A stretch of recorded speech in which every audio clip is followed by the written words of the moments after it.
अल्लाह के रसूल से मोहब्बत का हुक्म दिया है, बल्कि खुद रसूलुल्लाह ने फरमाया, बुखारी शरीफ की किताबुल ईमान की रिवायत है, अल्लाह के रसूल सल्लल्लाहु अलैहि वसल्लम फरमाते हैं, ला युमिनु अहदुकुम हत्ता अकूना अहब्बा इलैहि मिन वालिदिही व वलदिही वन्नास अजमईन, कि तुम में का कोई उस वक्त तक कामिल मोमिन नहीं हो सकता, मुकम्मल मोमिन नहीं हो सकता, जब तक कि अपने नबी के लिए उसके दिल में मोहब्बत, अपने माँ बाप से ज्यादा, माँ बाप से ज्यादा ये सिर्फ गुजरने की बात नहीं है सुनकर और बोलकर, अपने माँ बाप से ज्यादा जब तक कि तुम्हारे दिल में नबी की मोहब्बत न हो, नबी से इश्क न हो, और सिर्फ माँ बाप नहीं, इसलिए कि माँ बाप की मोहब्बत भी इंसान के दिल में कम होती है।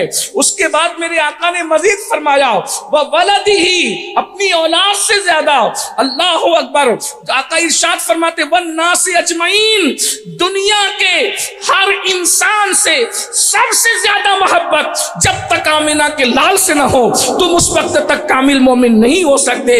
यहां तो एक रिवायत में इतना फरमाया और दूसरी रिवायत में यहां तक फरमाया, जब तक अपनी जान से ज्यादा वो मुस्तफा जान रहमत से मोहब्बत नहीं करता, उस वक्त तक उसका ईमान कामिल मोमिन, उसका ईमान मुकम्मल नहीं होता, वो कामिल मोमिन नहीं होता।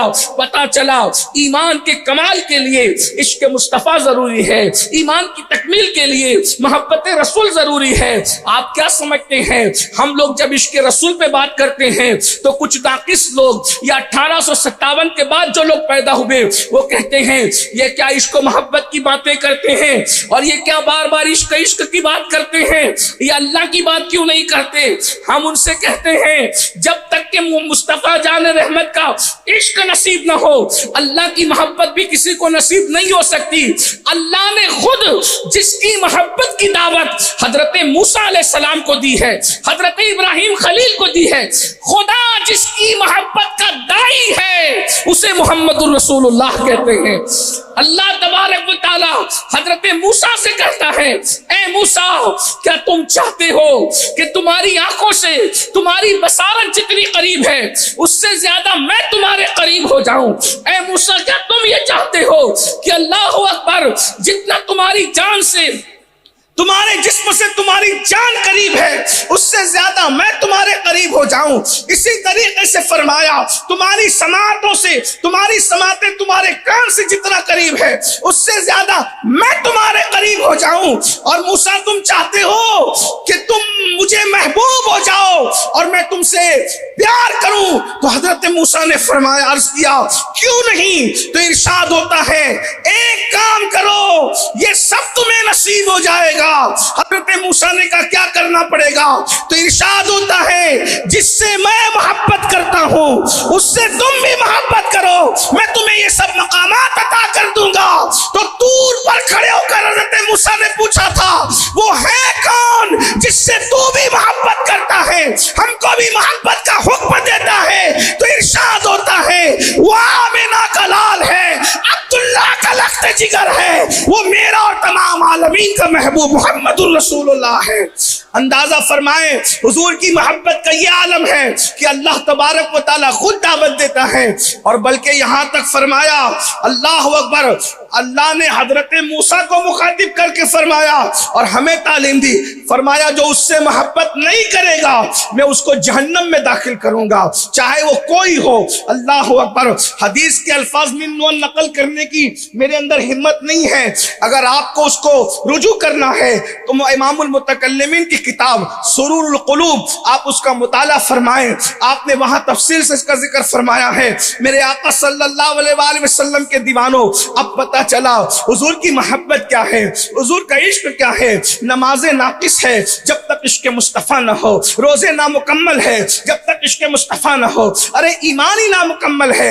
हम तो हम है, शायरों ने भी कहा, डॉक्टरों ने भी कहा, मोहम्मद की मोहब्बत दीन हक की शर्त अव्वल है, मोहब्बत की मोहब्बत दीन हक की शर्त अव्वल है। इसी में हो अगर खामी तो सब कुछ नामुकम्मल है। आज इस उम्मत के पास सब कुछ तो है, वो वो इश्क नहीं जो सहाबा के पास था, वो इश्क नहीं जो ताबईन के पास था, वो इश्क नहीं जो तबे ताबईन के पास था, वो इश्क नहीं जो औलिया अल्लाह के पास था। आज अगर थोड़ा सा माल आ जाता है, लोग हफ्तों हफ्तों नबी का नाम तक नहीं लेते। लेकिन एक दौर वो था कि वक्त का बादशाह भी उस वक्त तक सोता नहीं था जब तक रसूलुल्लाह पर 1000 मर्तबा दुरूद नहीं पढ़ लेता था। आपने महमूद गजनवी का नाम सुना होगा।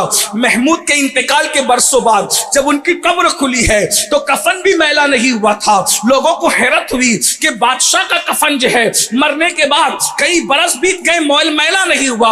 मेरे भाइयों, यहाँ तो आप समझते हैं कि आदमी थोड़ा सा बैतुल माल पर, यानी अगर जो है उसको इख्तियारात मिल जाए तो आदमी मस्जिद मदरसे का पैसा खा जाता है ना।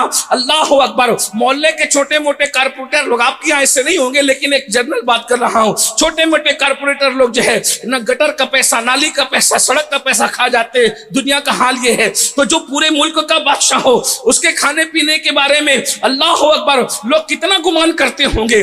तो बादशाह भाई किसी आलिम का कफन मैला ना हो तो ताज्जुब लोगों को होता है। हालांकि आलिम आलिम होता है, लेकिन वहां तो बादशाह है भाई। बादशाह अच्छे काम भी करता है, बुरे काम भी करता है, और बादशाह फिर बादशाह होता है। लेकिन महमूद गजनवी जैसे बादशाह का जब कफन मैला नहीं हुआ तो लोगों को हैरत हुई। तब लोगों को बताया गया, इसका अमल ये था कि ये उस वक्त तक सोता नहीं था जब तक 1000 मर्तबा रसूलुल्लाह पे दुरूद नहीं पढ़ लेता था। मेरे भाइयों, ये बादशाहों का हाल था।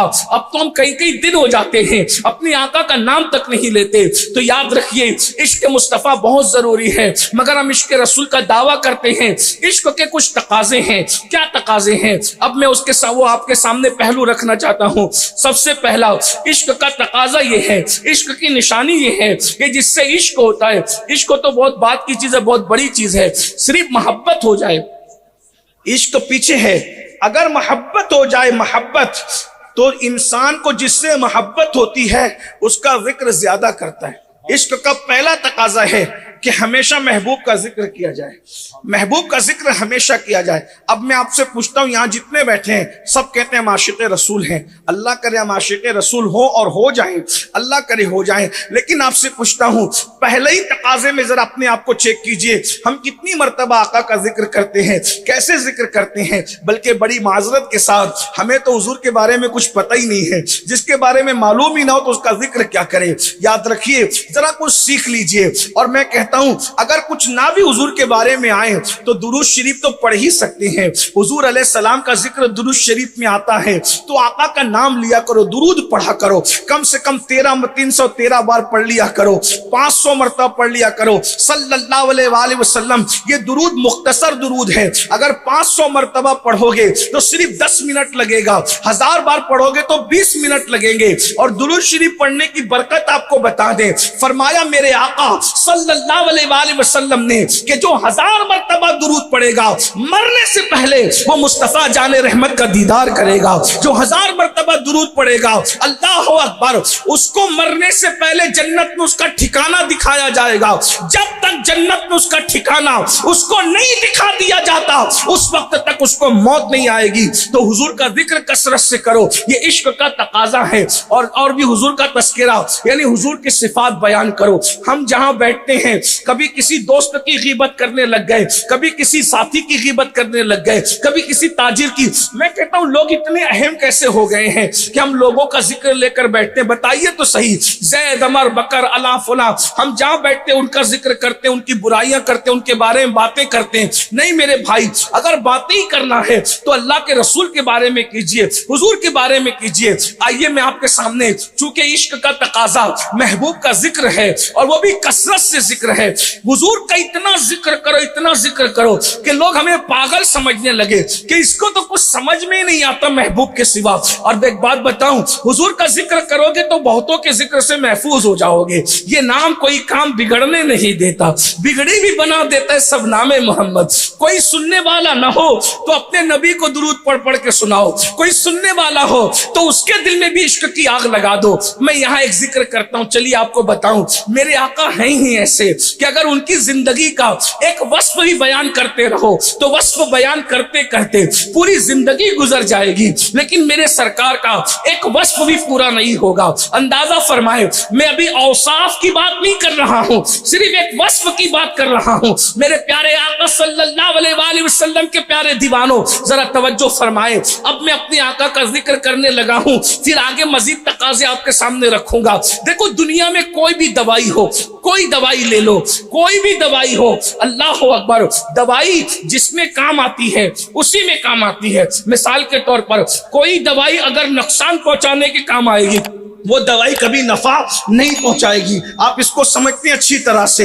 इसी तरह आप किसी भी दवाई से एक या दो काम ले सकते हैं, लेकिन कोई दवाई आपने ऐसी देखी जिससे आप सारे काम ले सकें? ये तो मैंने दवाई का तस्करा कर दिया, लेकिन आइए अब मैं अपनी आका का जिक्र करूं ताकि आपको सिर्फ अंदाजा हो जाए। अभी तो मजीद बहुत सी चीजें बाकी होगी। मैंने कहा ना, एक वस्फ की बात, जिंदगी खत्म होगी लेकिन वस्फ का हक अदा नहीं हो सकेगा। अल्लाह अकबर। लुआब समझते हैं, लुआब थूक को कहते हैं, थूक को लुआब कहते हैं। अल्लाह अकबर। अल्लाह के रसूल मुस्तफा करीम रऊफुर रहीम सल्लल्लाहु अलैहि वसल्लम के लुआबे दहन की बरकत क्या है? सिर्फ हुजूर के लुआबे दहन की बात कर रहा हूं। अल्लाह अल्लाह। मुस्तफा जान रहमत सल्लल्लाहु अलैहि वसल्लम ने गुस्से से इब्ने खलफ पर थूक दिया। अल्लाह के रसूल ने गुस्से से जो है वो जंगे बद्र के अंदर इब्ने खलफ पे थूक दिया। वो पूरे जो है वो अल्लाह अकबर मैदान के अंदर उछलता कूदता फिर रहा था। एक नेजा चुबोया और उस पे थूका है, तो वो कहता था मुझे कत्ल कर दिया, कत्ल कर दिया। तो अबू जहल कहता था, ओ नामर्द जो है, तू ये क्या चिल्लाते फिर रहा है? एक नेजा चुबोया तुझ पे थूका है, तू ये क्या कर रहा है? तो उसने कहा, जालिम, तू मुझे नामर्द होने का ताना देता है। अगर तुझ पे थूकते तो तुझे पता चलता कि वो थूक किसका है। वो मोहम्मदुर रसूलुल्लाह का थूक है। अल्लाह अकबर। अंदाजा तो फरमाए, जरा गौर तो करें। अल्लाह अल्लाह। ये मुस्तफा जाने रहमत का थूक है, लुआबे मुबारक है। अगर जलाल में आके किसी के मुंह पे डाल दे तो उसका मुंह जले या वो कत्ल तक हो जाए। और अल्लाह के रसूल अलैहि सलाम का यही लुआबे मुबारक है।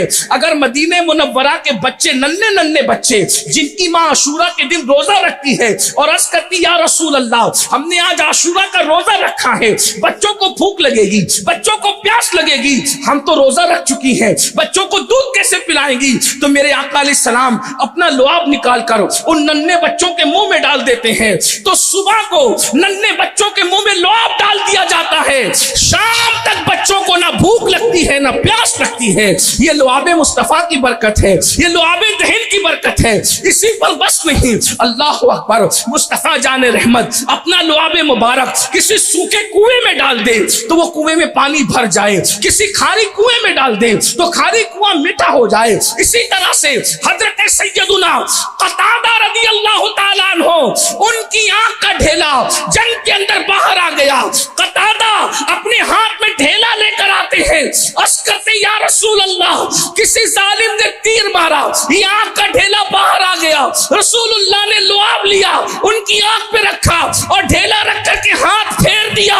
हजरत कतादा कहते, खुदा की कसम, पहले जितनी रोशन थी उससे ज्यादा ये आंख मेरी रोशन हो गई।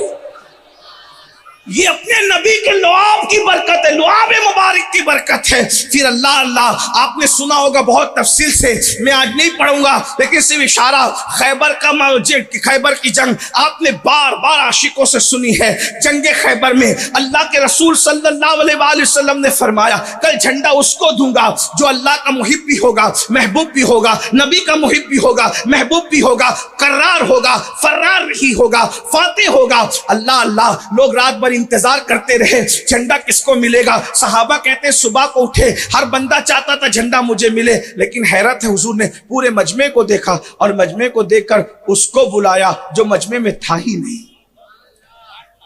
तवज्जो तो फरमाए, मजमे में जो नहीं है उसको फरमाया, ऐन अली, अली कहाँ है? सहाबा ने इसके, हुजूर बीमार है, बीमार है।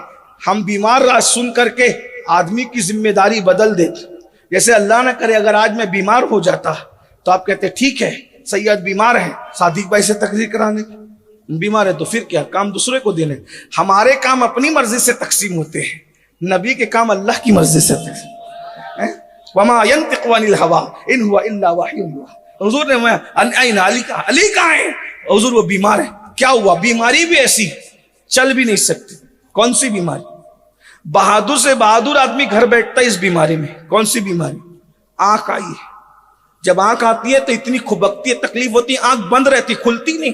जब खुलेगी तो आदमी चलेगा कैसे? घर में बैठा रहेगा। मामूली बीमारी लगती है लेकिन है बड़ी लजीज बीमारी। ये बहुत लजीज बीमारी है, मजेदार बीमारी। हुजूर फरमाते आंख आने को बुरा न कहो, क्योंकि जब आकर जाती है तो रोशनी बढ़ा कर जाती है। सुभान अल्लाह। कुछ बीमारियां ऐसी है जो लेकर नहीं बल्कि देकर जाती है, उसमें आंख आना है।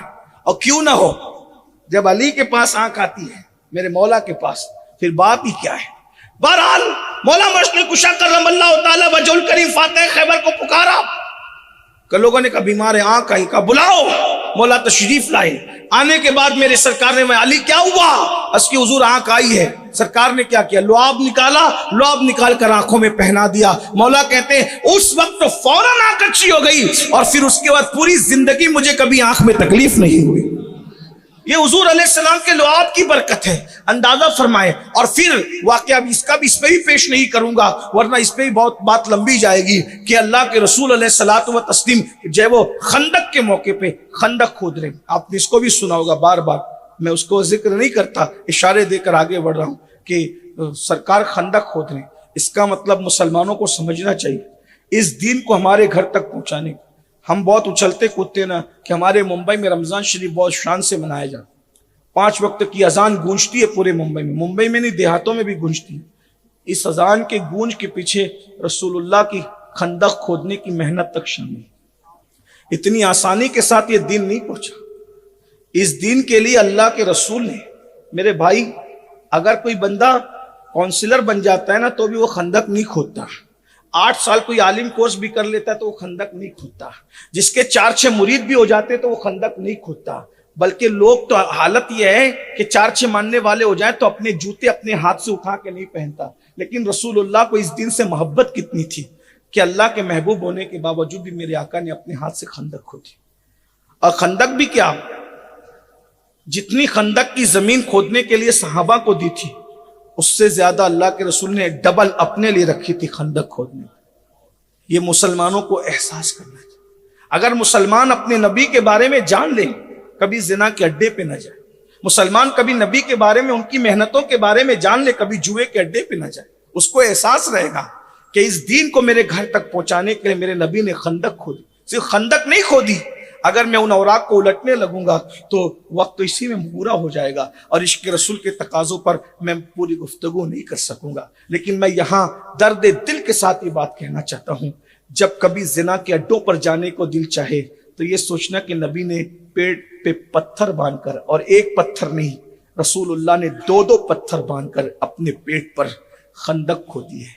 जितनी खंदक सहाबा को दी थी खोदने के लिए, उससे डबल खंदक अल्लाह के रसूल ने खोदी। आज हम मस्जिद का काम कराते हैं तो बड़े लोग चंदा देने वाले कुर्सी लगा के बैठे होते हैं, मजदूर काम कर रहे होते हैं। लेकिन वाह रे मुस्तफ़ा जाने रहमत, तुम्हारी क़यादत को सलाम या रसूल अल्लाह। मेरे आकम, मेरे माँ बाप आप पे कुर्बान, मेरी नस्लें आप पे कुर्बान। अगर आप कुर्सी लगाकर बैठ जाते तो भी सहाबा काम करते, मगर मेरे सरकार ने अल्लाह के दीन के लिए अल्लाह अकबर खंदक खोदी, वो भी पेट भर के नहीं। अल्लाह के रसूल के पेट पे 2-2 पत्थर बंधे, 2 पत्थर। ये पेट पे पत्थर क्यों बनते थे पता है? पेट पे पत्थर इसलिए बनते थे कि मुसलसल कई दिन तक जब खाना नहीं मिलता था तो कमर जो है वो लपलपाने लगती थी, यानी कमर अपनी जगह पे रह नहीं सकती थी। तो कमर को अपनी जगह टिकने के लिए और टेकने के लिए लोग एक पत्थर बांध लिया करते थे कि कमर को सहारा दे सके। और फिर 2 पत्थर कब बनते होंगे जरा अंदाजा लगाए। अल्लाह के सच्चे रसूल सादिक और मजदूक तुम्हारे और मेरे आका खंदक खोद रहे हैं। एक सहाबी भूख से बेताब होकर मुस्तफा जाने रहमत की बारगाह में आते हैं और आने के बाद अल्लाह के रसूल की बारगाह में जबान से भूख की शिकायत करने की बजाय रसूलुल्लाह के सामने अपने पेट से कुर्ता हटाकर अपना पेट हुजूर को दिखाते हैं। तो अल्लाह के रसूल देखते हैं कि सहाबी रसूल के पेट पर एक पत्थर बंधा हुआ है। मेरे आका उनको जबान से जवाब देने की बजाय उन्हीं के अंदाज में उनको जवाब देते हैं कि सहाबी के पेट पर एक पत्थर बंधा हुआ था और रसूलुल्लाह ने उन्हीं के लहजे में बगैर जबान के अपने पेट से कपड़ा हटाकर उनको जवाब दिया तो पैरों के नीचे से जमीन खिसक गई कि सहाबा के, वो भी चंद सहाबा के पेट पर एक पत्थर था, और जो मुस्तफा जाने रहमत कौनैन के मालिक अल्लाह के प्यारे हबीब, उनके पेट पे दो दो पत्थर बंधे हुए, और हुजूर खंदक खोले, डबल खंदक जितनी सहाबा को दी उससे। ये मंजर सैयदुना जाबिर ने देखा, बेचैन हो गए, और बेचैन हुए फिर हुजूर को दावत दे। वो तफसील में उसकी तरफ नहीं जाता। अल मुख्तसर ये कि जब दावत दी है तो अल्लाह के रसूल सल्लल्लाहु अलैहि वसल्लम ने पूरे लश्कर को कहा कि तुम सबकी दावत जाबिर के घर है। हालांकि हजरत जाबिर की बीवी ने कहा था कि हुजूर को अकेले को दावत देना, क्योंकि हमारे यहाँ आधा शेर जौ है और हम एक बकरी का बच्चा ज़बा कर रहे हैं, इसलिए हम हर किसी को नहीं खिला सकेंगे, हुजूर को दावत देना। मगर जब मेरे आका को दावत मिली तो हुजूर ने पूरे लश्कर को दावत दी। हजरत जाबिर बीवी से कहते हैं कि गजब हुआ का क्या हुआ, हुजूर ने पूरे लश्कर को दावत दी है। का पूरे लश्कर को, मैंने तो तुम्हें पहले ही कहा था ना, पहले ही कहा था कि हुजूर को अकेले को दावत देना, तुमने पूरे लश्कर को बता दिया। कहा मैंने नहीं, मैंने तो आका को अकेले को दावत दिया। फिर क्या हुआ, हुजूर ने पूरे लश्कर को दिया। उस खातून को कितना यकीन था अपने नबी पर, उन्होंने कहा अगर हुजूर ने दावत दी है अब हमें कोई फिक्र करने की जरूरत नहीं, नबी हमारे मेहमान हैं, नबी को खिलाना हमारा काम है, और लश्कर नबी का मेहमान है, लश्कर को खिलाना नबी का काम है। अंदाजा फरमाया। और उसके बाद अल्लाह के रसूल ने बस इतनी शर्त रखी, जब मैं घर आऊं उस वक्त तक के रोटी पकाना शुरू मत करना, और जब तक मैं घर ना आ जाऊं उस वक्त तक हांडी का ढक्कन मत हटाना, निकालना मत शुरू करना। अल्लाह के रसूल घर आए और अपना लुआब निकाला और रोटी में डाला और फरमाया पकाते जाओ और खिलाते जाओ, और अपना लुआब निकाला और हांडी में डाला, निकालते जाओ और खिलाते जाओ। लश्कर के लोग आते रहे, खाते रहे, हत्ता के पूरा लश्कर खा गया, मदीने मुनव्वरा के लोग खा गए। जाबिर कहते हैं हांडी में अब अंदाजा नहीं होता जब पकाया था तब ज्यादा है या अब ज्यादा नजर आ रहा है। अंदाजा करें, ये हुजूर के लुआब की बरकत है। बताइए तो सही, जिसका लुआब इतना बेमिसाल हो उसकी जात कितनी बेमिसाल होगी। तो हमें हुजूर का तस्करा करना होगा, अपने नन्हे नन्हे बच्चों को बताना होगा कि हमारे नबी कौन है, क्योंकि जिससे मोहब्बत होती है, इश्क का तकाजा है, उसका जिक्र कसरत से करो। मैं तो आपको एक मशवरा देता हूं, खतना हो बच्चे की तो जलसा रखो, मिलाद की महफिल रखो और उसमें किसी आलिम को बुलाओ। कोई जरूरी नहीं है कि मालेगांव से, बेंगलोर से, दिल्ली से, कलकत्ता से, नहीं, ऐसा नहीं। अपने मोहल्ले के इमाम को बुलाओ और उनको बोलो कि हुजूर की सीरत बयान करो। अल्लाह अकबर। किसी की मैयत हो जाए, सीरतुन नबी, किसी का तीजे की महफिल हो, हुजूर का जिक्र, किसी के चहलुम की महफिल हो, जिक्र रसूल, किसी के उर्स की महफिल हो, जिक्र रसूल, हुजूर का जिक्र जिक्र जिक्र इतना करो, इतना करो, इतना करो, इतना करो कि बच्चे बच्चे को नबी की मारिफत नसीब हो जाए। अल्लाह अकबर। हम हुजूर का जिक्र, मैं तो कहता हूं खाते हुजूर का है और गाते किस किस का, ये हाल है। हमसे बड़ा नमक हराम कौन होगा भाई, मुझे बताएं तो सही। जुमले सख्त लगे तो माफ कीजिएगा, खाते नबी का है?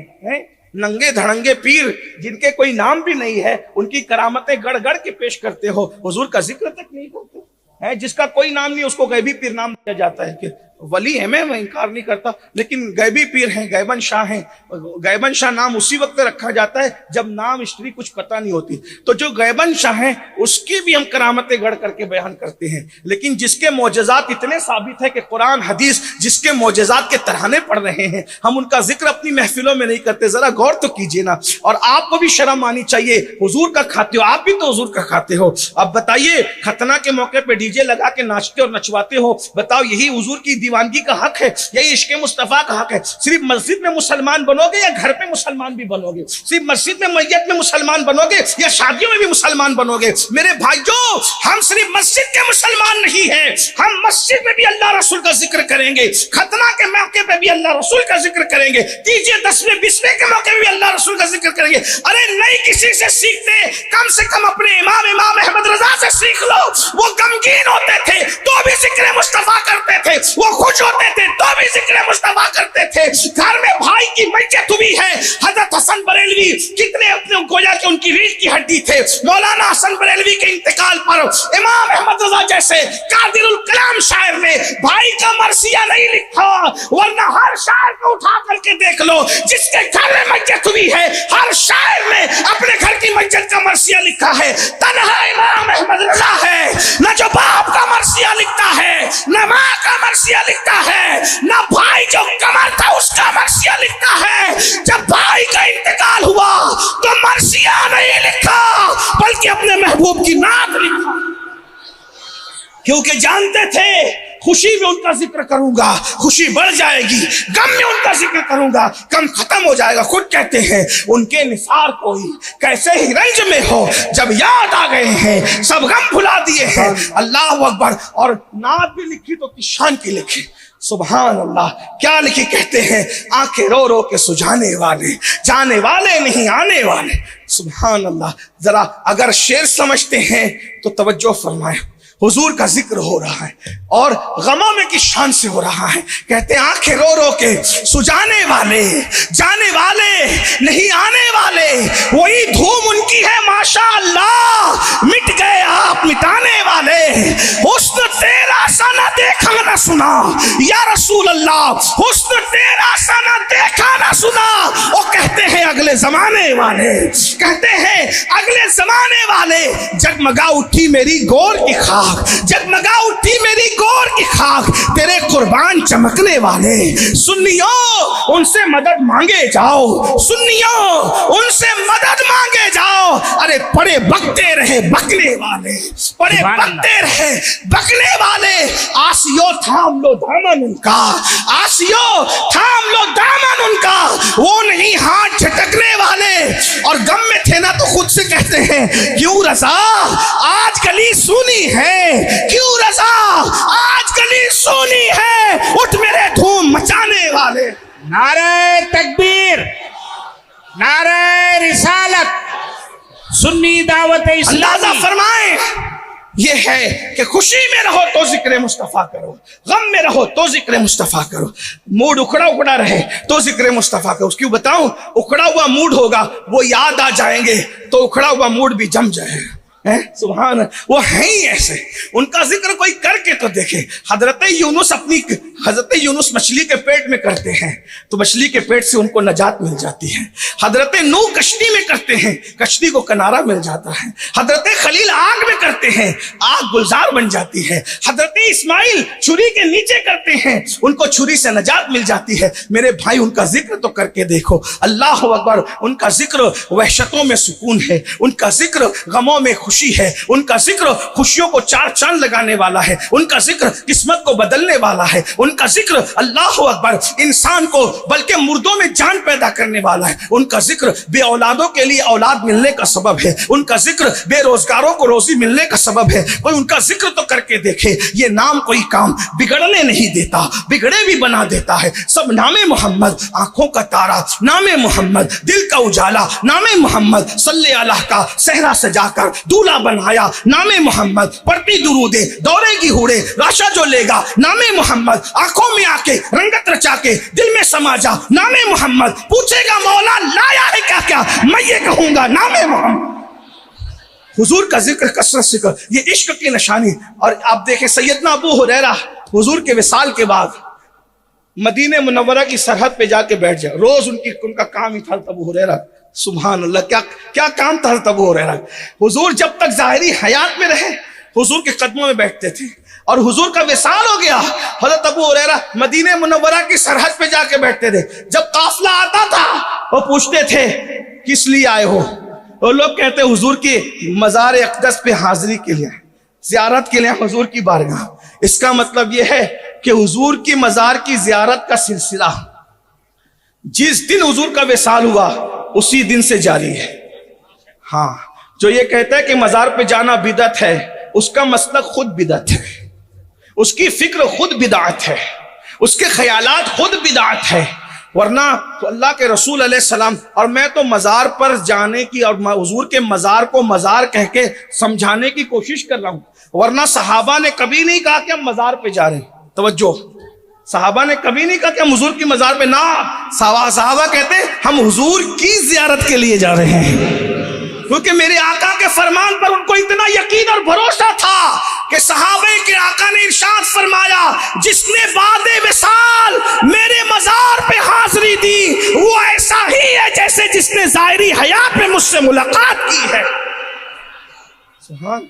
हाँ, इसीलिए अल्लाह तौफीक देते एक बार जिंदगी में जरूर चले जा, सरकार की बारगाह में जरूर, अभी से नियत कर लो एक बार मैं जरूर जाऊं। और एक कुछ लोग कहते हैं हजरत पैसा नहीं है, एक झूठ है, पैसे वाले जाते हैं, गलत है, बिल्कुल गलत है। किसने कहा पैसे वाले जाते हैं? ना, जिसे हुजूर बुलाते हैं ना वो जाते, जिसे चाहा दर पे बुला लिया, जिसे चाहा अपना बना लिया। ये बड़े करम के हैं फैसले, ये बड़े नसीब की बात है। जो जिनको बुलाते वही जाता है, वरना ऐसे कोई नहीं जाता। और बुलाने का बेहतरीन जरिया दुरूद शरीफ, उनका जिक्र करो, कसरत से दुरूद शरीफ पढ़ो, बार बार बुलाना आएगा, बार बार बुलाना। बस एक बात कहूं, कभी बुलाएंगे कि कभी खुद तशरीफ भी लाएंगे। सुभान अल्लाह। पढ़ के तो दुरूद पढ़ के तो देखो, आप दुरूद से गाफिल हो, आपको नहीं पता दुरूद की बरकत क्या है। जिस दिन दुरूद की लज्जत लग गई, उसकी बरकत नसीब हो गई, आप कभी दुरूद नहीं छोड़ोगे। हज़रत उबई बिन काब ने कहा था कि मैं फराइज और वाजिबात के अलावा जितना टाइम बचेगा मैं दुरूद के लिए वक्फ कर दूंगा। मेरे आका ने फरमाया, अगर तुम ऐसा कर दोगे तो अल्लाह तुम्हारी दुनिया को भी आबाद कर देगा, तुम्हारी आखिरत को भी आबाद कर देगा। अल्लाह तुम्हारे गमों को दूर कर देगा, तुम्हारी हाजतों को पूरी फरमाएगा। अंदाजा फरमाए, यहाँ बात दुरूद शरीफ की आ गई है तो मुझे एक वाकया याद आ गया है। दुरूद पढ़ा करो, उसमें हुजूर का जिक्र भी है कसरत से, अल्लाह के नबी का जिक्र भी है कसरत से।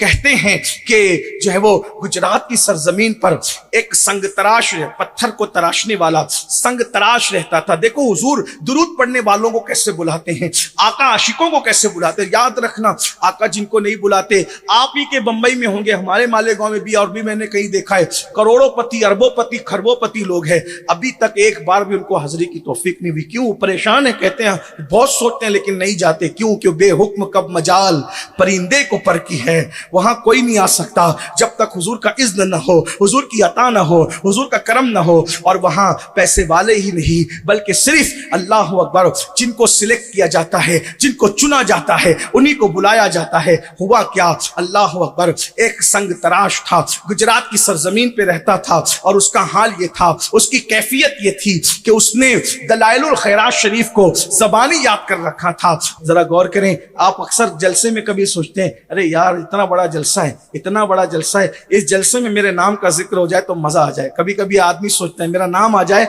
इतने बड़े जलसे में। आप बताएं, जब दुरूद आप पढ़ते हो ना, दुरूद, तो गुंबदे खजरा में फरिश्ता जाके कहता है, या रसूल अल्लाह, फुला इब्ने फुला ने आज आप पे दुरूद पढ़ा है। भाई जलसे में मुकर्रिर नाम ले ले तो आपकी छाती 56 की हो जाती है। वहां गुंबदे खजरा में दुरूद पढ़ने वालों, फरिश्ता हुजूर के पास जाके आपका भी नाम लेता है, आपके बाप का भी नाम लेता है। जरा गौर तो फरमाइए ना। और दुरूद शरीफ 500 मरतबा पढ़े तो 500 बार गुंबदे खजरा में आपका और आपके अब्बा का जिक्र हो रहा है। सुभान अल्लाह, दुरूद फिर दुरूद है। और एक बात ये भी बताऊं, जब हम नबी पे दुरूद पढ़ते, बुखारी शरीफ की हदीस है, मन सल्ला अलैया वाहिदा सल्लल्लाहु अलैहि अशरा, जो मेरे नबी पर एक बार दुरूद पढ़ता है अल्लाह उस पर 10 दुरूदे नाजिल फरमाता, 10 रहमतों की बरसात फरमाता है, 10 दुरूदों का नुज़ूल करता है, यानी रहमतों का नुज़ूल करता है। ऐ मुसलमान, तू कितना बुलंद हो जाता है, कितना मोहतरम हो जाता है, एक बार तू खुदा के हबीब पे दुरूद पढ़े, 10 मरतबा दुरूद अल्लाह तुझ पे नाजिल फरमाए, यानी तुझ पे अपनी रहमतों का नुज़ूल फरमाता है। तो जरा गौर कीजिएगा, एक बार दुरूद शरीफ पढ़े, आशिकों की तरफ पढ़े दुरूद शरीफ। अल्लाहु रब्ब मुहम्मदिन सल्लल्लाहु अलैहि वसल्लम, नहनु इबादु मुहम्मदिन सल्लल्लाहु अलैहि वसल्लम व अला ज़वी व आलिहि अबद दुहूर व कररमा, सलातु व सलामन अलैका या सय्यदी या जद्दल हसन वल हुसैन। तो एक बार हुजूर की बारगाह में जरूर जाना, क्योंकि आप कोई इबादत कर ले आपको सवाब मिलेगा, लेकिन हुजूर की बारगाह में जाओगे तो शफाअत की खैरात मिलेगी। मन ज़ारा कब्री वजबत लहू शफाअती, तो हुजूर पे दुरूद पढ़ो, जल्दी बुलावा आएगा। और उस पर मैं आपके सामने अर्ज कर रहा था क्या कि रिवायतों में आता है कि बहुत पुरानी बात नहीं, चंद सदियों पुरानी बात है कि एक संग तराश था, गुजरात में रहता था और उसकी आदत थी कि संग तराश, पत्थर तराशने से पहले वो दलाइलुल खैरात शरीफ का एक बाब पढ़ता था। जो दलाइलुल खैरात शरीफ है, बाज सूफिया ने उसको 7 हिस्से किए, बाज ने उसके 8 हिस्से किए। हर दिन पीर मंगल बुध ऐसे अलग अलग है, अगर अल्लाह तौफीक दे तो रोजाना पढ़ लिया करो, 10 मिनट लगते हैं, बल्कि अगर आप रोजाना पढ़ेंगे तो 7 मिनट में भी लोग खत्म कर लेते हैं एक बाब। कितना टाइम लगता है? ऐसे ऐसे प्यारे प्यारे सेगे हैं, और वो दुरूद की मकबूल किताब है। लोग उसको पढ़ते पढ़ते वली बन गए। और उसके जो मुसन्निफ है सैयद सुलेमान जज़ोली रहमतुल्लाह अलैह, उनकी कब्र इंतकाल के बाद जब खुली तो मुश्क की खुशबू आ रही थी, और इंतकाल से पहले उन्होंने खत बनवाया था, तो वो खत अभी भी चांद की तरह चमक रहा था, और उनका भी कफन पे कोई धब्बा नहीं लगा हुआ था। आज भी उनके मजार पर लोग बैठ करके दलाइलुल खैरात ही पढ़ते हैं। ये मैं समझता हूं कि दुरूद की किताबों में जितनी मकबूलियत दलाइलुल खैरात को मिली है, उतनी किसी किताब को नहीं मिली है। बहुत आसान है, आप अगर पढ़ना चाहेंगे तो हुजूर किबला अमीर सुन्नी दावत इस्लामी से आप उसकी इजाजत ले लें। तसलसल है, उसका सिलसिला है। इजाजत का तो हजरत आपको इजाजत भी दे देंगे, बड़े बुजुर्गों से इजाजत लेके पढ़ें तो वो बरकत आपको मिलती है। तो बहरहाल तो वो संग तराश की आदत थी, जबानी याद थी पूरी दलाइलुल खैरात शरीफ, और हर काम से पहले हुजूर का जिक्र करता। जरा गौर तो करें, पत्थर तराशा, फिर दूसरा तराशना है तो पहले वो दलाइलुल खैरात का एक बाब पढ़ेगा, फिर पत्थर तराशेगा, फिर तीसरा तराशना, फिर पढ़ेगा, फिर तराशेगा। ये था उसका इश्क रसूल, क्योंकि जिससे इश्क होता है तकाजा इश्क ये है कि महबूब का जिक्र कसरत से किया जाता है। फिर क्या था, रोजाना पढ़ता। और एक बात आपको बताऊं, जब इश्क आता है तो उसकी एक निशानी ये होती है कि आप तन्हाई में होते हैं। आशिक जब तन्हाई में होता है तो उसको ऐसा लगता है कि मेरा महबूब मेरे साथ साथ है। ये आदमी फील करता है, ये उसको महसूस होता है। फिर वो हुजूर के लिए रोता भी है। और इमामुल मुतकल्लिमीन अल्लामा नकी अली खान रहमतुल्लाह अलैह तफसीर अलम नशरा नामी किताब में जो अपना उन्होंने तशरीह की है, तफसीर लिखी है, उसमें लिखते हैं कि हुजूर के इश्क में रोने से बड़ी कोई इबादत है ही नहीं। सबसे बड़ी इबादत जो आदमी को खींच कर खुदा तक, बल्कि उड़ा कर खुदा तक पहुंचाती है, वो है हुजूर की मोहब्बत में रोना, हुजूर के इश्क में रोना। और फिर क्या है, अल्लाह अकबर। तो वो रोता था, बहुत रोता था, उसकी आंखें आंसू बहाती थी। याद रखना, हंसना और रोना जो है वो आदमी के इख्तियार में नहीं होता। जब अंदर से दिल जो है वो बेचैन होता है यार के लिए, तब आंख से आंसू आते हैं और फिर वो रोता। और फिर ऐसा हुआ कि रोते रोते एक दिन उसकी आंख लग गई। रोजाना हुजूर याद आते थे, हुजूर पे दुरूद पढ़ता था, हुजूर याद आते थे, अल्लाह के महबूब याद आते थे, मुस्तफा जाने रहमत याद आते थे। और ये भी याद रखना, जब हुजूर की याद आए तो मकबूल जो दुआओं की हाजतें मांग लिया करो, क्योंकि हुजूर यूं ही किसी को याद नहीं आते हैं। सूफिया फरमाते हैं पहले हुजूर हमें याद करते हैं, फिर वो याद आते हैं। अल्लाह अकबर। मेरे भाइयों जरा गौर करो, अगर आज हम हुजूर की महफिल लेकर के बैठे हैं, खुश नसीब हो आज हुजूर ने हमें याद किया होगा, तब आज हुजूर हमें याद आए हैं। सुभान अल्लाह। आज हमारी ये महफिल जो सजी है, मेरे करीम आका की याद की महफिल, मेरे मुस्तफा करीम की याद की महफिल। अल्लाह अल्लाह। रोता है, दुरूद पढ़ता है, रोता है, दुरूद पढ़ता है। एक दिन किस्मत बेदार थी, सितारे उरूज पर थे, आंख लगी, दिल की आंखें बेदार हो गई। क्या देखा, तख्त है, नूरानी तख्त बिछा हुआ है और उस पर अल्लाह के हबीब जलवागर है। और हुजूर उस संग तराश से कहते हैं, मेरे आशिक, मेरे दीवाने, क्या बात है, तुम मदीने क्यों नहीं आते? मदीने आओ, हुजूर दावत दे रहे, मदीने आओ, तुम मदीने क्यों नहीं आते? हाय हाय हाय, अल्लाह अकबर। हजरत मुस्तफ़ा करीम सल्लल्लाहु अलैहि वसल्लम ने कहा, वो रो पड़ा, हुजूर मेरी औकात है, मैं मदीने हूं। सरकार ने, मैं मदीने आओ, और ये देखो मेरे गुंबद का ये किंगरा टूट गया है, इसको आकर तुम तामीर करोगे। दुनिया में करोड़ों कलमा पढ़ने वाले थे, लेकिन इंतखाब किसका किया जा रहा है? दुरूद पढ़ने वाले का। दुरूद पढ़ने वाला कितना मकबूल है, दुरूद पढ़ने वाला किस कदर महबूब है कि किंगरे के लिए उस गरीब संग तराश का इंतखाब हो रहा है। और कहां मुस्तफा जाने रहमत खुद इंतखाब फरमा रहे हैं। मेरे भाई, वो उठा, जब उठा आंख खुली तो पूरा घर खुशबू से मुअत्तर था, महक रहा था पूरा घर खुशबू से। मैं हुजूर की आमद की एक निशानी है। हुजूर को कोई ख्वाब में देखता है तो घर उसका महक, यूं भी महक, ख्वाब में भी आते हैं तो महका देते हैं। सुभान। जब ख्वाब की महक का ये आलम है तो हकीकतों की महक का आलम क्या होगा? क्या महकते हैं महकने वाले, बू पे चलते हैं भटकने वाले, और वही धूम उनकी है माशाअल्लाह। मिट गए आप मिटाने वाले, और कहते हैं या रसूल अल्लाह, कहते हैं कि इमाम अहले सुन्नत ने हुजूर की खुशबू का तस्करा किया है। फरमाते हैं कि कैसे फूलों में बसाए हैं तुम्हारे गेसू, कैसे फूलों में बसाए, भीनी खुशबू से महक जाती है गलियां वल्लाह, कैसे फूलों में बसाए हैं तुम्हारे गेसू। तो हुजूर की महक से पूरा घर मुअत्तर था। ख्वाब में रो रहा था कैसे जाऊं, रो रहा था कैसे जाऊं, लेकिन दीवाना था, हुजूर पे यकीन था। झोला उठाया, आओ देखा ना ताओ देखा, और बंदरगाह की तरफ चल पड़ा। जब जैसी बंदरगाह पे पहुंचा, वो जमाना टिकट का जमाना नहीं था और जो वो वीजा का पासपोर्ट का जमाना नहीं था। इधर पैसे दो उधर बैठो और चलो। उसके पास तो पैसे भी नहीं थे। झोला लटका कर बंदरगाह पे गया तो जहाज जद्दा शरीफ की तरफ जा रहा था, लेकिन मल्लाह के 1000 काविशों के बावजूद जहाज आगे बढ़ने को तैयार नहीं था। मल्लाह कोशिश कर रहा था लेकिन जहाज आगे नहीं बढ़ता। इस दीवाने पे नजर पड़ी तो पूछा किधर का इरादा है? कहा मदीने जाने। काबे का नाम तक न लिया, तैबा ही कहा। किधर जाने का? मदीने जाने का। आओ बैठो चलो। जैसी कश्ती में कदम रखा, सफीना सुए जद्दा रवाना हो गया। लोग मुतासिर हुए, इसी की वजह से रुका था जहाज, इसी की वजह से रुका था। अब उसके दिल में ख्याल आ रहे थे, सबका अपना अपना मुअल्लिम है, जद्दा पर उतरेंगे तो सबको उसके मुअल्लिम लेकर के जाएंगे, मुझे कौन लेकर के जाएगा? लेकिन कुर्बान, जब वो बंदा साहिल जद्दा पर पहुंचा तो सबके मुअल्लिम खड़े हुए इंतजार कर रहे थे। लेकिन अल्लाह अकबर, एक मंजर आंखों से देखा गया और लोग हैरान रह गए। लेकिन उस मुअल्लिमों की सफ में जो है वो शरीफ मदीने मुनव्वरा का गवर्नर भी खड़ा था, और हर निकलने वाले का मुंह देखकर गवर्नर मदीना पूछते थे, क्या तुम हिंदुस्तान से आने वाले संग तराश हो? क्या तुम हिंदुस्तान से आने वाले संग तराश हो?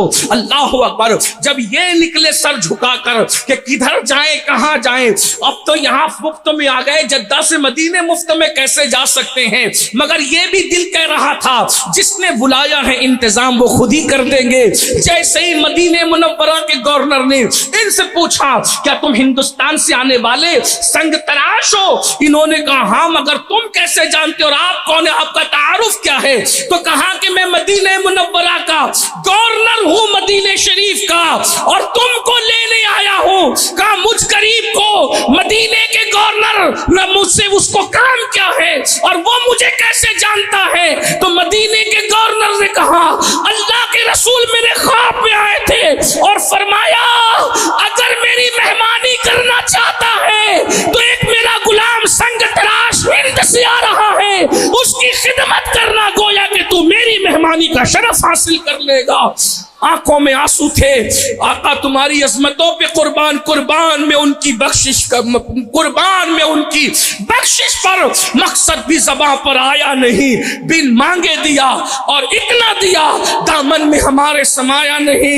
हैरान थे, किसी को मौलिम लेने आया, किसी को कोई लेने आया। मदीने के गवर्नर को मेरा खादिम बना दिया। वहां पहुंचने के बाद गुस्ल किया, बहुत कहा खा लो पी लो सो जाओ, नहीं कुछ नहीं, जिस मकसद के लिए आए हैं वो मकसद पूरा करेंगे। कहा क्या आपको नहीं पता, अल्लाह के रसूल ने फरमाया कि जो है वो मेरे किंगरे को तामीर करना वो टूट गया, मैं किंगरा तामीर करने आया हूं। मदीने गवर्नर ने कहा हाँ। इंतजाम किया गया, कमर में रस्सी बांधी गई और अल्लाह अकबर, हजारों कुतुब और अब्दाल जिस गुंबदे खजरा को अदब की वजह से आंख उठाकर देखने की हिम्मत नहीं करते, उस गुंबदे खजरा के करीब उसको चढ़ने का शरफ हासिल हुआ और वो दीवाना चढ़ा और चढ़ने के बाद किंगरे को तामीर किया और तामीर करने के बाद लोग इंतजार कर रहे थे। हुजूर ने जिसको अपना दीवाना और आशिक कहा है वो जैसे किंगरा तामीर करेगा तो हम उसको नीचे बुलाकर उसकी खिदमत करेंगे, मेज़बानी करेंगे, मेहमानी का हक अदा करेंगे। लेकिन सब इंतज़ार में थे और गुंबदे खजरा पर उसका सर ढलक गया। लोग इंतज़ार करते करते फिर कहते नीचे आओ नीचे आओ नीचे आओ। वो सुनता किसकी है? बिलाखिर 2 बंदों को ऊपर चढ़ाकर देखा गया तो उसकी रूह कफ़स उनसुर से परवास कर चुकी थी। जब तेरी याद में दुनिया से गया है कोई, जान लेने को दुल्हन बन के कज़ा आती है। है, उसकी किस्मत पे फिदा तख्ते शही की राहत, खाके तैबा पे जिसे चैन की नींद आई हो। मेरे भाइयों, ये दुरूद पढ़ने वालों की बरकत है। तो आप अंदाजा फरमाए, हुजूर पे दुरूद पढ़ो, बुलावा आएगा, और बुलावा आना चाहिए। तो हजरत सैयदना अबू हुरैरा की आदत थी, जब भी कोई मदीने मुनव्वरा में आता तो सरहद पे बैठ के पूछते किस लिए आए। लोग कहते हुजूर की जियारत के लिए। कहा अभी अभी मत जाओ, मेरे पास बैठो। बैठते फिर कहते तुम्हें पता है हुजूर कैसे थे? वो कहते नहीं पता, क्योंकि अब सहाबाए किराम धीरे धीरे खत्म हो रहे थे ना, देखने वाले। तो हज़रत अबू हुरैरा कहते तुम्हें पता है हुजूर कैसे थे? कहा हमें नहीं पता। कहा बैठो पहले मैं बताऊं हुजूर कैसे थे। और फिर वो हुजूर का हुलिया बयान करते थे, हुजूर का जिक्र करते थे। उनकी आंखें ऐसी थी, उनकी भाव ऐसे थे, उनकी पलकें ऐसी थी। मैं ज्यादा नहीं, एक चीज पे जिक्र करूं, हुजूर की जो भवें थी वो कमान की तरह थी। कमान की तरह, कमान समझते जिससे में तीर डाल के चलाया जाता है, कमान की तरह थी। अबरू कमान की तरह थे, और दोनों आपस में मिले हुए थे। और उसका कमाल ये था, करीब से देखो तो मिले हुए लगते थे, ऐसा लगता था दो किबले आपस में गले मिल रहे हैं। और दूर से देखो तो जुदा जुदा लगते थे। उनके अबरू नहीं, दो किबलों की यकजाई है। उनकी जुल्फे नहीं, रहमत की घटा छाई है। और उनकी जो पलकें थी वो बिल्कुल बारीक और नुकीली थी और बड़ी थी। ऐसा लगता था जैसे उस कमान के अंदर तीर रखा हुआ हो। इसीलिए बुजुर्गों ने कहा हुजूर का हुस्न तलवार की तरह न था। तवज्जो, हुजूर का हुस्न तलवार की तरह न था, हुजूर का हुस्न तीर और कमान की तरह था। क्योंकि तलवार और तीर और कमान में फर्क यह है कि तलवार से हमला करो तो करीब का आदमी निशाना बनता है, दूर का आदमी नहीं। अगर बिल फर्ज है नहीं, रखते भी नहीं, लेकिन अगर मेरे हाथ में तलवार होती तो इधर इनको मारता, इधर मारता, आप तक तो नहीं पहुंचती। ये तलवार की हद होती है। अल्लाह ने महबूब के हुस्न को तलवार नहीं बनाया था, अल्लाह ने महबूब के हुस्न को तीर और कमान बनाया था। वो भवे कमान की तरह थी और पलके तीर की तरह थी। हुस्न को तीर कमान इसलिए बनाया था, तलवार नहीं, कि तलवार से करीब वाला सिर्फ शिकार होता है, दूर वाला नहीं।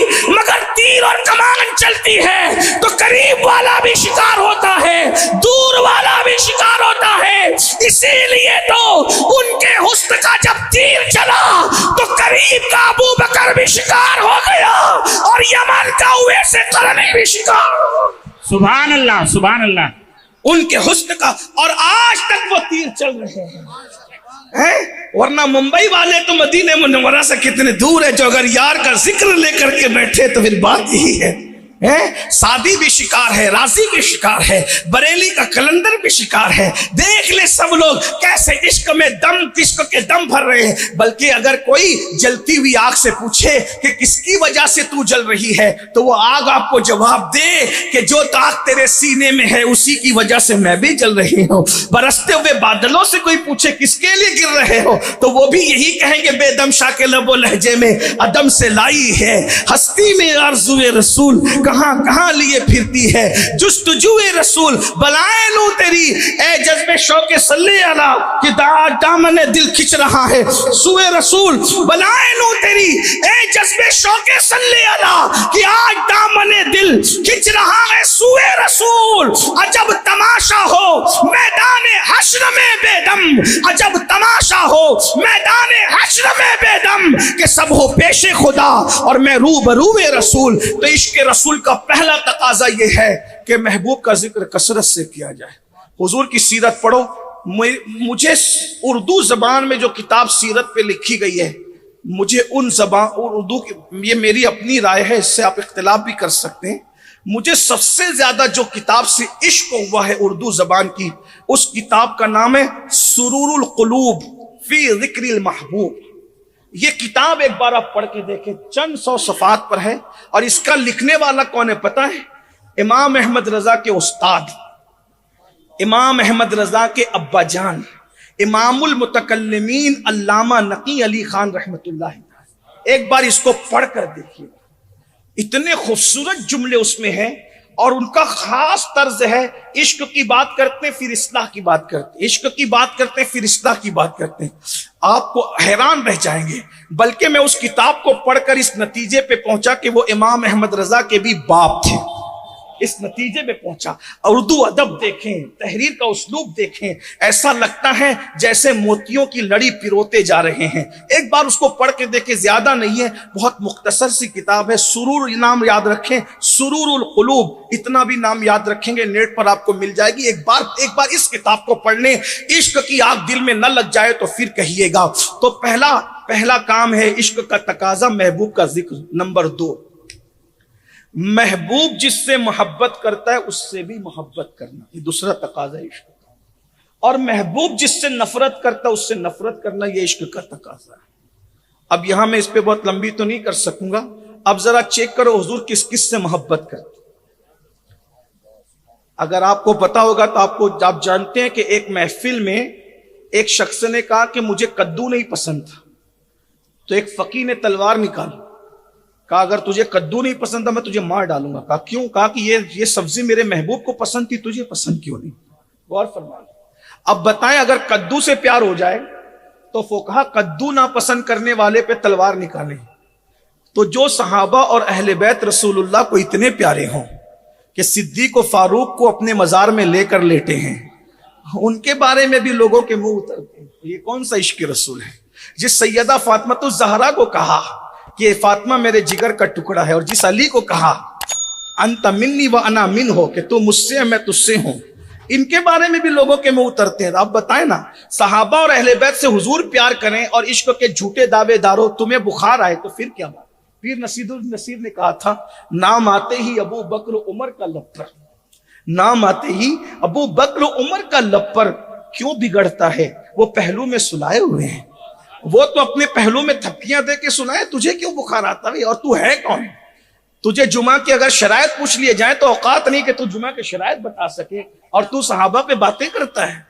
तू यजीद का भी नाम सही नहीं ले पाता मेरे भाई, तू यजीद को भी यजीद कहता है, फिर तू सहाबा पे बातें करता है। जरा अपनी औकात तो देखो, अपनी हैसियत तो। वो कहां सिद्दीक अकबर, जिसके बारे में हुजूर फरमाए एक मर्तबा सिद्दीक और फारूक का दोनों का हाथ अपने हाथ में लेके फरमाया, मेरे सहाबा देख रहे हो मैं किस हालत में हूं? का हुजूर देखते हैं, आपका एक हाथ सिद्दीक के हाथ में, एक हाथ फारूक के हाथ में। फरमाया इंशाअल्लाह हम तीनों क़यामत के दिन इसी शान से उठाए जाएंगे। ये हाल है। और मेरे इमाम ने तो फिर बात की, कहते हैं महबूब रब्बे अर्श है उस सब्ज कुब्बा में, पहलू में जलवागाह अतीको उमर की है, सादैन का किरान है पहलुए माह में, सादैन का किरान है पहलुए माह में, झुरमुट किए हैं तारे तजल्ली कमर की है, झुरमुट किए हैं तारे तजल्ली कमर की है। अल्लाह अकबर। इसलिए मेरे भाइयों, हुजूर ने जिन जिन से मोहब्बत की उनसे मोहब्बत करो। हुजूर अलैहिस्सलाम ने मदीने मुनव्वरा के गुबार से तक मोहब्बत की। एक मर्तबा सहाबे किराम जंग से आ रहे थे तो गुबार हवास के जरिए उड़ के आ रहा था, किसी ने मुंह पे हाथ रख लिया गुबार से बचने के लिए। फरमाया मदीने के गुबार से तुम बचते हो? अल्लाह ने मदीने के गुबार में भी शिफा रखा है। फिर हुजूर अलैहिस्सलाम ने जिन चीजों से, अब ये तो शख्सियात हो गई, मैंने इशारा कर दिया, जिन चीजों से मोहब्बत की, मतलब नमाज से मोहब्बत की, तो मैं नमाज मेरी आंखों की ठंडक है, आशिक रसूल हूं। इश्क का तकाजा तो यह कि हुजूर जिससे मोहब्बत करें। अल्लाह के रसूल को आमाल में सबसे ज्यादा अमल जो पसंदीदा था वो नमाज है। फरमाया जुइलत कुर्रतु ऐनी फिस्सलाह, नमाज में मेरी आंखों की ठंडक है।